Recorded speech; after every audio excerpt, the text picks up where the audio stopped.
Oh, hello and welcome to another episode of Magicians Only. Are you a magician? It doesn't matter if you're not, because we're going to be talking about everything here. This is kind of awesome. This is the first on-camera episode of Magicians Only. As always, Magicians Only is sponsored by Magic on the Go. You probably know that. Magic on the Go, the greatest online magic school in the world, where yours truly will teach you how to be amazing. Doesn't matter whether you're an amateur, a beginner, or you're a full-time pro. There's stuff for everyone, almost 1,000 videos. It's insane. I do new stuff every month. Have done since 2017. Quite honestly, I don't know where I find the time, but it's there, and it's a passion, and it's a love, and it's my online encyclopedia of magic, and it's for you. You carry it around in your pocket, bring out your phone if you want to learn something, listen to a story or a lecture on presentation or comedy or see some new magic. It's all there. One of my favorite things about Magic on the Go is I'm able to kind of experiment with different kinds of playlists and videos and kind of content, right? And one of the things that I did early in the game was something known as armchair stories, and then something else that was known as past masters, and these were kind of the precursors to Magicians Only. And I did some interviews just for the members of Magic on the Go. I did some interviews with people that I think are very important in the business, not necessarily just magicians, but people like theater owners, people that book magicians, people that do other things that kind of are allied to the craft and the art of magic, which for anyone who wants to speak, for anyone who wants to get up on a stage and perform or present a speech or a presentation at work is a very, very important thing. The history of magic really, really fascinates me. If we just go back to the early 1900s, there were these big giant illusionists that were going everywhere with these steel, wood and heavy props, and it would take tons of equipment, as well as what we call the 8-minute vaudeville acts. This was really what professional magic was. You had your 8-minute vaudeville acts. These were the people that would do 8 to 12 minutes. They would do maybe, 12 shows a day, running from theater to theater, from city to city, from country to country. Then you had the giant illusionists that I mentioned. Then you had the birthday party magicians, and that was about it. We didn't really have close-up magic. Close-up magic was something that was looked down upon back then. It was called pocket tricks and was really the purview of the amateur magician. Although I say amateur, even though quite often, especially in England, the amateur was looked down upon, but some of the greatest magic you've ever seen has been invented by amateur magicians. People have real jobs that just, do magic as a hobby.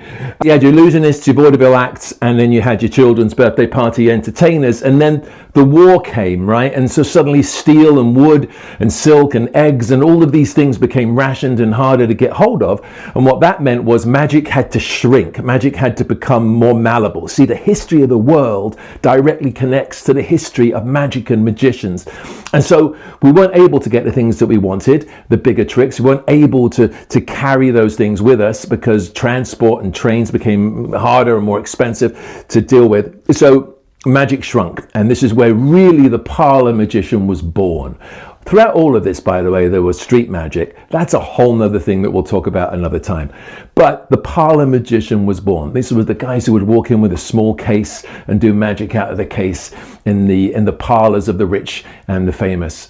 And this became a very popular way of seeing and performing magic.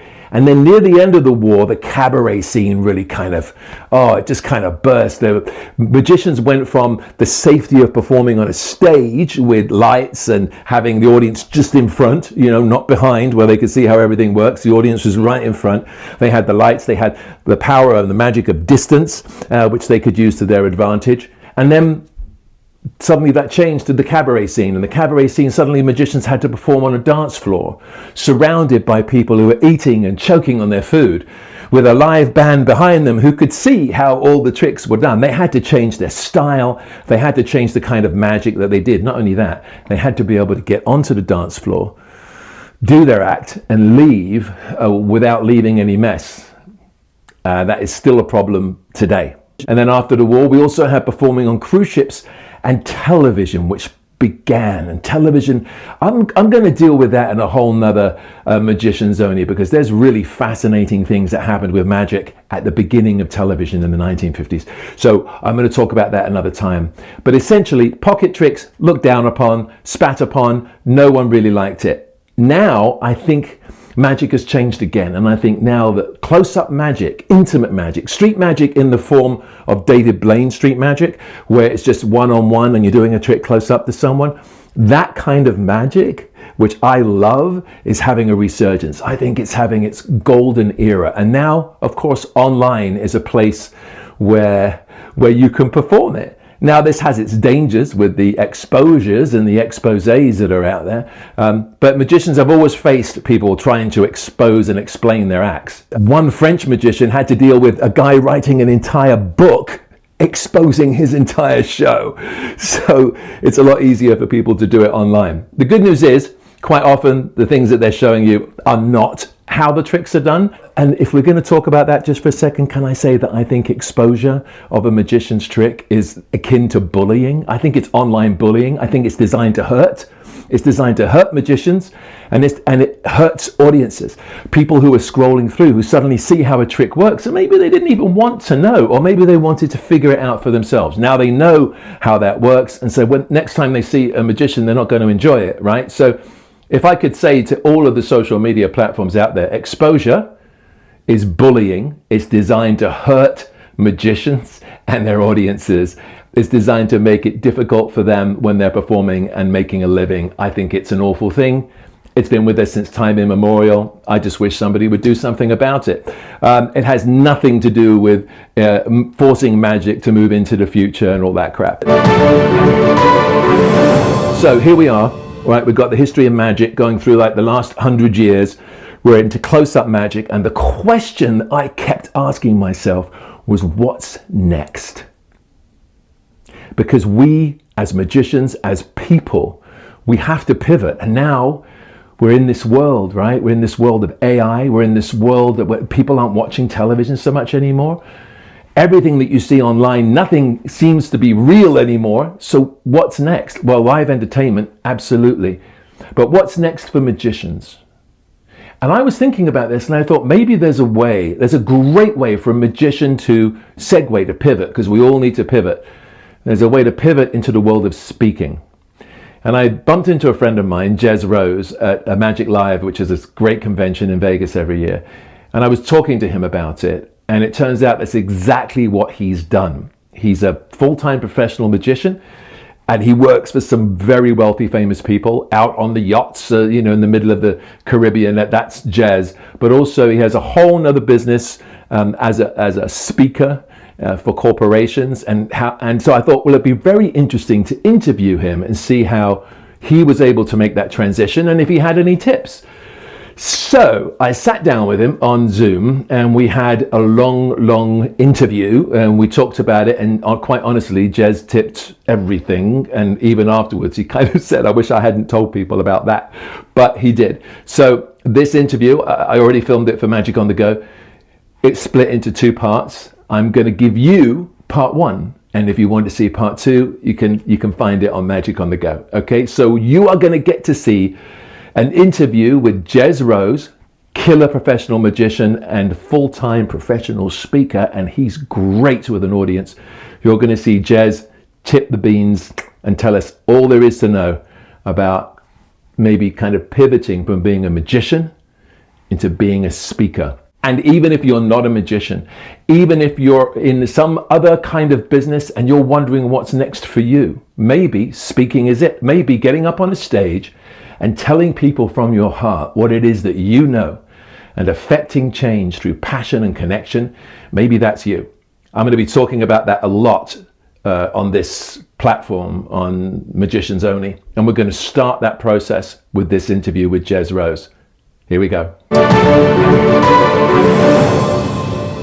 Hey guys, Steve Valentine here for Magic on the Go. So, one of the things that I've always been really interested in is how you can convert your magic shows into the very affluent market of speaking engagements, and how you can perform as a speaker, how you can kind of get into that market and what that market requires. And so I was at Magic Live recently, and I met Jez Rose, who is a member of Magic on the Go, I'm very proud to say, and also an incredible professional magician. And Jez and I were talking about it, and this is a market that Jez is very familiar with. And so I had a bunch of questions for him, and he graciously agreed to answer some of them. So please welcome Jez Rose. Here he is. Some of them. I haven't told you which. Well, I don't want you to give away all the secrets. Yeah. I don't, there's always that one moment when somebody's trying to pitch a book or something, and you're like, so what's the one? They go, well, you have to read the book. So I don't want to. There is a phrase. I can't remember who it is attributed to. I believe it's Einstein, but didn't he apparently say everything? And it is this, which is just beautiful. The secret to creativity is knowing how to hide your sources. Isn't that wonderful? That's fantastic. That's like, make sure you're going to steal something from somebody, make sure they're dead and no one remembers them. Which is a conversation we had recently about that word for my life. Dead material society. So thank you for doing this, because I always think there's a lot of mystery surrounding the idea of being a speaker and the similarities and the differences, because I assume that the thing that sets, say, a magician speaker apart from a regular speaker is entertainment value, giving somebody a bit of mystery, because a lot of these things can be very drab and boring, I imagine, for audiences. And having bring some energy and some entertainment is probably a welcome thing. But how did you move from being a magician, or have you always done the speaker stuff? I've been a magician longer. So I've been doing magic, what must that be? Professionally, 20 years, 21 years. And I would say I've been speaking professionally for, this year actually, 17 years. Okay. But never the twain shall meet. I don't really mix them. There are some speaker magicians, as you referred to them as, which is probably a fair, they do a bit of both, even if it's... at one end of the spectrum. Very good friend of mine who is an ex-close-up magician and now a full-time speaker. He starts with a magic trick because the idea of him having once been a magician is an interesting kind of in and a nice opener. Yeah. And then, of course, there are other people that will do, other magicians that will speak and will do 3 or 4 or 5 or more routines throughout their presentation and tie, the magic in some way. I don't do any magic at all. In my speaking presentation. When I'm hosting, it's great for that, but I don't in the speaking. And actually, I got into it completely accidentally. I was working in the NHS here in the health service in England and studied behavioural psychology. I then went for a sort of a little trip out and to work temporarily for the Walt Disney Company. And when I was there was a job offer on the cast notice board for trainers within the Disney University. And I thought, well, that kind of sounds cool. So I ended up teaching customer service and leadership for Disney. And when I came back to the UK, my friends, I didn't know what I wanted to do, wasn't really kind of sure, I obviously couldn't teach customer service because, that's what I did over there for Disney. Who am I? And so when I spoke to my friend about it, his dad was head of the, or board level of the Bank of Lloyd's before it became Lloyd's TSB. Yeah. And he said, well, you know what? We pay loads of money. Like we spend a fortune sending all of our team over to the States to learn customer service from Disney. Why don't we pay you a lot less and you can do it here? And with their why don't we pay you a lot less? I love that. So I said, well, why don't you pay me a little bit less? And if you like it, you can pay me. And if it doesn't work, then don't pay me because I'm not really sure what I want to do. So I toned it down a bit, made it a little less Americanized, a little less specific for Disney. And he thought it was great. His friend worked for Microsoft. I then got a job in Microsoft, and 17 years later, it's a very different beast. But, I wrote, the first book I wrote was Have a Crap Day, which was looking at how it was basically the psychology of customer service. How do you blend customer service and psychology together based on... Was customer service something that you already knew, or did Disney train you in that in order to teach? Sure. Absolutely. It was all Disney. Yeah. So it was all content that I had... already had been taught and was teaching, and then I just kind of rehashed a bit. And I did that for, I guess, 7 or 8 years, was the service guy. So when you was it a conscious move on your part not to do anything magical within that field, to, like, as you said, like to open up or to make a point or to talk about a previous life where it's not, I don't think it's the right or wrong thing to do. Like if someone said to me, no, should I do magic? I wouldn't advise against doing magic. Right. I think you have to be very careful how you do it and how you position it, because magic is an entertainment form, or is seen as an entertainment form, or a craft. It is not seen as a serious academic or training subject, or a tool for serious or academic training. So I think immediately, if you are the speaker who does magic, it is not seen. I've been doing this long enough with clients that are, I mean, literally, people say this all the time, but for my sake, it is true. A who's who of the FTSE 500, of the blue chip. I mean, you know, so I've got to know very well what they want, what they're looking for, and what they necessarily don't want. There's a bigger market for more cerebral topics and cerebral presentation. It doesn't have to be serious and boring and mundane. Right. It's a subtle shift between, hey, I'm the speaker that does loads of magic tricks. Right. And let's talk about the magic of leadership and the magic of communication and that kind of field, which isn't necessarily the wrong way to do it. But there is more ready work, I would say, for people who are going to give you, who put the onus and the subject, the spotlight on information, rather than entertainment. Does that make sense? Yeah. So basically, no, it really does. Because I know there's a number of guys I know that do various versions of this, and you know, like Jeff Kahler, his whole thing is moments of how to create moments of wonder. So whether that, and then he will tailor that to whatever the company needs, you know. But so here's an interesting thing. Let me just I'm going to be controversial, right? Do it. However, I don't know the guy, right? But creating moments of wonder in 17 years has never come up on an agenda or a desire for any of the CEOs or board level directors that I've ever spoken to. Right? They have never said to me, do you know what this organization needs? We need to create moments of wonder, right? And so the challenge, I think, for magicians transitioning or wanting to do speaking is how do you become less of the entertainment magician, and with all of the focus on your life and our passion is magic, right? How do you detach yourself a bit from that and really carefully and strategically put it into, because at one end of the spectrum, and I have to be very careful what I say, because, well, I'm not bothered, I've been doing it long enough. There are magicians that do Professor's Nightmare and try and shoehorn in the most horrific way some business message into it. And you think, okay, but always, it's like when you're performing magic, the good magicians, I think, are those who have thought carefully about what the audience is seeing and what they think they're seeing and what we want them to see, right? That, in my experience, is very often lost when a magician transitions to wanting to be a speaker, in that they use magic as a safety net, as a comfort blanket, and forget about thinking, okay, what's important for them? What's important for them to hear or see? So, I mean, there's seems to me like there's kind of almost two different styles, which is the speaker who is the entertainment speaker. So if you have a conference and, you've got a couple of like really intense kind of like blah speakers, and then they bring in somebody to kind of energize the crowd and kind of be a little more entertaining. And so that's kind of your lightweight, shall we say, but I understand what you mean by, because this is the problem I had when I went to LA with being an actor and a magician. If you want people to take you seriously as an actor, you don't keep saying, come see my kid's magic show or something.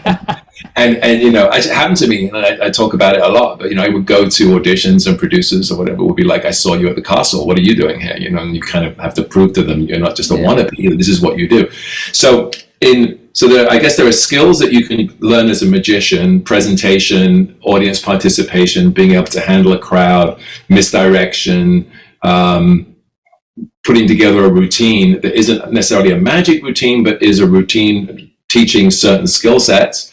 That is all very useful. I love the idea of coming out and doing something and saying, let me show you something I used to do. I guess you could come out and say, for example, I have a new opening thing where it's a 3-bowl production. It's a bowl of eggs, a bowl of flowers, and a bowl of water from a shawl, right? That could be very easily done as, we have supply chain issues. I was going to do my opening trip, but there's supply chain issues. I was going to do this thing where I pulled this, and this out, but I can't do that now. And at least that's topical, like open with a topical reference that everybody relates to and then lead into.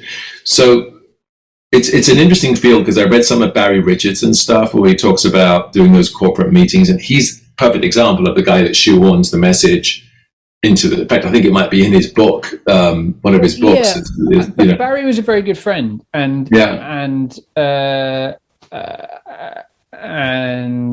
Janie, his wife, and I still keep in touch, and there's a sort of a group of us that were very close to Barry, and I wouldn't say that he. When you saw, I think you can read sometimes like the message is shoehorned in, but when you saw him speak as opposed to performing magic, it was, I mean, you could hear a pin drop. It was poetic, Steve. And actually, I should say that I'm not saying that it's wrong to do magic or that you should be ashamed of it or shy away from it. You shouldn't pretend not to be a magician. I just think there's a big challenge, first of all, which is exactly as you have come across yourself. Are you a magician or are you an actor? Are you a magician or are you a speaker? Because when you say magician, that comes out of the entertainment budget. That's entertainment. And so now I'm not really thinking about you as somebody who is going to be valid or relevant for our conference, because I'm taking 200, 1,500, 50, whatever people out of their jobs, but still paying for that. So I'm losing money by having everybody in this conference. This is a sort of, mentality of people that run businesses, which is understandable, and paying for all of this conference, that they have to learn or do something differently, or this has to benefit us in some way. And a magician doesn't even come into the fringes of that, I don't think. Sorry, go ahead. Well, I was going to say, do you feel like saying that you're a magician immediately puts you in the entertainer, therefore you cannot be respected as an expert in a certain field that they need to learn? So when you start talking about, like, if you go out and say, I'm a magician, and by the way, here's how you do customer service, they're not going to respect that your shit, that you know what you're talking about, because you presented yourself as an entertainer, and maybe audiences can sometimes detect bullshit, he's just done a couple of chapters out of some popular book and kind of morphed it into a speech. So I think the best marketing advice I would ever give a magician wanting to do more speaking is to hide the magic, but not to be ashamed of it, but to put something else, that is much more valuable to the client. You want to position that. And if you don't have it, then you've got to learn it, because you have to, the difference is, there are some great magicians that I've worked with at conferences as a magician, for exactly as you've said, let's have some light entertainment. We're going to switch things up a bit, transition between the two, whatever. There's another friend of mine who is a mentalist who is a very successful speaker. And he actively, he's had some TV shows in Ireland. And so he actively talks about, the magic and stuff, but it suits his personality, because he sort of dips into it and says something along the lines of, we're going to start, we're going to talk a lot about the human mind today, and we're going to start with some sort of fun game, opens with a kind of fun mind reading routine, and then that's it, it's left. But he's bringing something much more valuable than magic to the table. So I think the big kind of number one marketing valuable piece of advice I would give is none of these things can't work, because there will always be someone saying, well, I'm a magician and I do multiplying bottles and I get to speak. And there are three very different sectors of speakers. The industry is split into three very, very clear kind of sections, which we can talk about later if you want. But I think the most important thing is find the thing, the topic, the valuable thing that you're going to position front and center, and surprise them with the magic. Like, I mean, when I'm a host, I'm not a magical host. I'm a host because I'm a telepresenter and I've got, 20 years of hosting experience. The fact that I'll slip in and do a magic trick knocks them between the eyes because they're not expecting that. And they're like, oh, he's got extra skills. Right. And those extra skills come after I've established myself as someone that you want to listen to or that you're in safe hands of. Yeah. Does that make sense? Yeah. So you're not using it as the crutch. I get it. You're using it as the source, as your secret source in a way.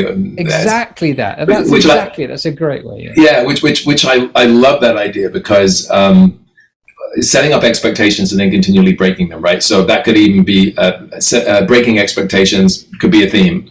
How to multitask could be a theme because, you know, we're all polymaths. You are, I am, we have all these different skills and we kind of keep everything open and going at the same time and we're juggling all these careers.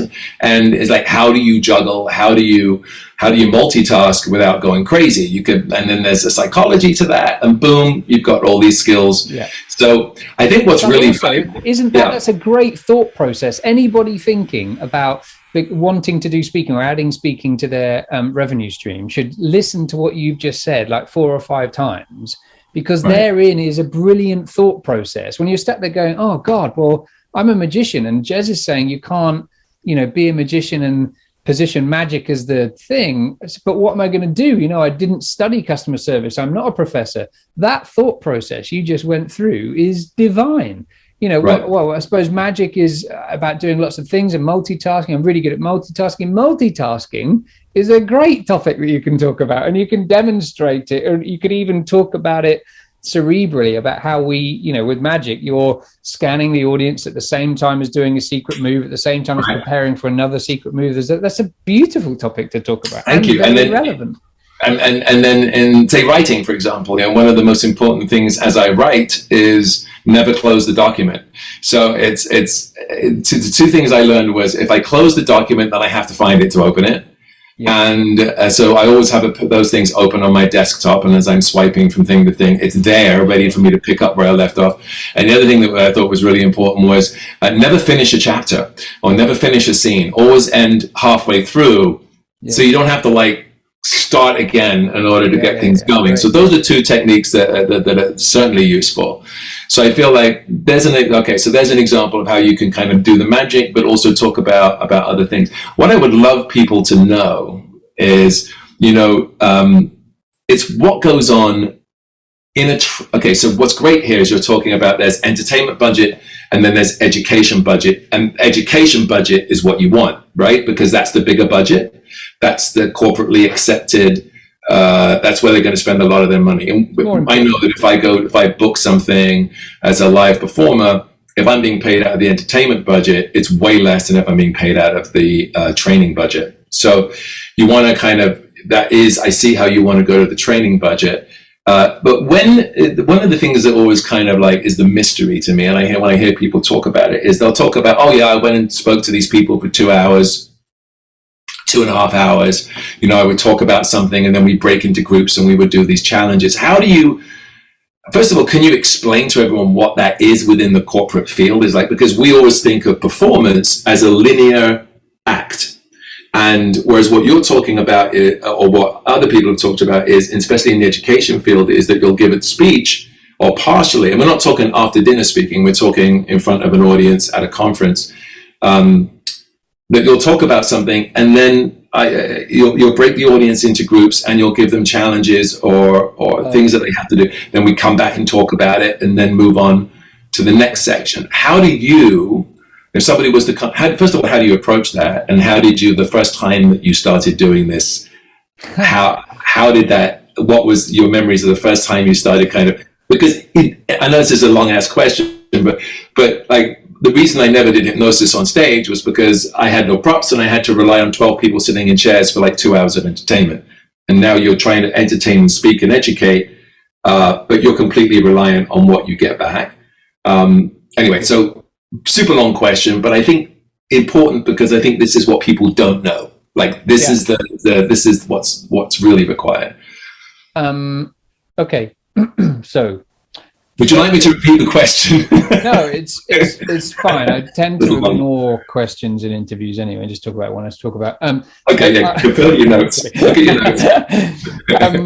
That's another tip you can add. Let me real quick deal with one thing. So when, for years, probably the first almost 5 years of when I was speaking. And those early days are, there's enough work around, historically. I mean, now I average 150 engagements a year. That's a fairly average. It can be super busier than that pre-pandemic. It's different now. Right. So in the early days, even there was, still a decent amount of work. When literally overnight you email your first agency and say, "Oh, I can do a speech." Do you call it a speech? I don't know. I worried because I wasn't getting anything back, and I would, as an entertainer, I was fishing for a laugh, a reaction. I need that, right? That's what we. I mean, can you imagine performing magic to a sea of people like this for an hour? I've done it many times. Yeah. During my career, but we'll move on. We could list all the people and be. Oh man, yeah. But my point is that if you try, that's what you don't want, right? That's you're consciously, actively trying to get the reaction and the laugh and the whatever your style of magic is. Yeah. After a while of like I said, good 5 years, it terrified me. I hated it. I was throwing in more and more gags and thinking, this is becoming like an entertainment thing. This isn't really. You felt like a warm up act in a sitcom or something. Yeah.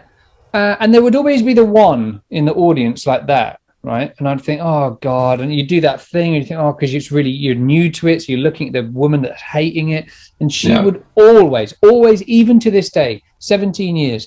To this day, the one who looks like they're hating it will come up to me at the end and say, I was just so enthralled with what you were saying. I really enjoyed that. Where can I find more? And you were like, what? Tell your face. Like, I really need to. So thank God you didn't throw a heckle line at that person, right? Because this is not the environment. Yeah. When I realized, okay, my energy is like a train on stage, right? We're leaving the station. Welcome, Jez Rose. Here, good. The train's pulling out the station. I used to say, "Are you going to come on the train? Oh, wait, let's slow the train down. Are you going to come on the train and we'll get to the destination?" Now, couldn't give a shit. So, welcome, Jez Rose. Cool. The train's going.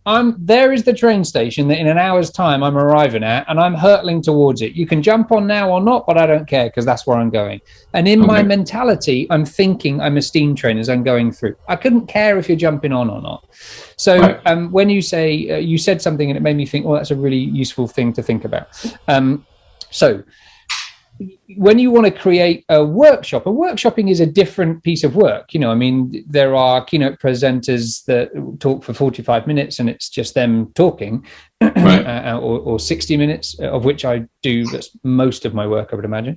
But workshopping is different in, the regard that you mentioned, that you've got to, what's the content and what are they going to do, right? Now, I have always, like many others, said yes and then worried about how I'm going to do it later. I remember the first ever presentation workshop combo that I did.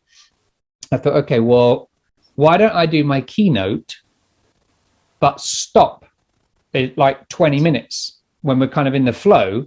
And on that point that I'm talking about, why don't I just kind of pause and say, I think it would be really interesting to see what you feel and think about that and what you've got to say about it. Because it's all very well me standing up here for an hour, but actually there's huge value in this room. We've got 150 people. That's 150 opportunities to share best practice or come up with ideas, or this is insane, right? This is electrifying. And then I would just, which is a similar model to what I do now. And then I would give them the topic, the something. And at the most pathological, you've got, I'm going to give you 5 minutes to explore that topic on your table. Come up with as many ideas and I hate that stuff. I mean, it is just so linear. I prefer to mix it up a bit. Now, this is a difficult conversation for me to have because I am so protective of my workshop content that has taken me. I will give advice, That's why I said some of what. Yes. But it is, the workshop stuff is so valuable. The advice I would give you to find it is to come up with an exercise, just pour one out of thin air. That's a great one, right? Sit at your tables and come up with 10 ideas, right? And then ask yourself, is that crap or is it all right? Now, my answer would be, if I'm going to be honest with myself, I know I've got nothing else, but that's pretty crap. You're a magician. You're an entertainer. How can you spice that up How can you take that magic trick, which is really rubbish, off the peg, that's the equivalent of write 10 things down that you think about what I've just said. How can you zhuzh that up? Is it about working in pairs? Is it about giving them competitions? That's an interesting element to add. So there's a prize, and it's the table that comes up with is it about not writing things on paper, right? So years ago, I started writing things on beach balls. So every table has a beach ball. They inflate it. They write their answers on a different color. The different colors correspond to different things that I'm doing on the screen. And then they mix them around, and I play things like the Beach Boys and crazy music. And you watch a team of 120 adults turn into 5-year-old children. The client loves it because the photos are flipping amazing. And that just went from, okay, here's a linear thing, give me as many ideas as possible, to, oh, what if it wasn't paper? What if it was something else, right? Right. Is that a sort of simple enough? I can totally visualize that being not only kinetically fun from table to table, but also by the end of it, you have all these various beach balls, and they have ideas on each beach ball, but from different people, from different tables. And so you can take any one of those beach balls and then say, look, there's no such thing as a bad idea. Let's look and see where this leads us. Because I also think that is a good topic. No such thing as a bad idea. Often it's 10 bad ideas that leads to the one good idea, but if you hadn't had the bad idea to begin with. So, all right, everybody write down a bad idea, right? And let's see if we can turn it into a good idea. So that inspires me in that way. I can see, and I appreciate you sharing that, because I think what you just shared was too much. Too much. Oh, hey. Wow, wasn't that amazing? Thank you, Jez. You are an amazing human being. Thanks very much for doing that. I hope that you got a lot out of it. I hope you took notes. Good news is, if you didn't, you can watch it again. In fact, I hope you do watch it again. It's good for the ratings. The Magicians Only is sponsored by Magic on the Go. You can find it at magiconthego.com, teaching you everything you need to know about magic. And come back and see us again and spread the word, will you? If you like it, please share it and subscribe.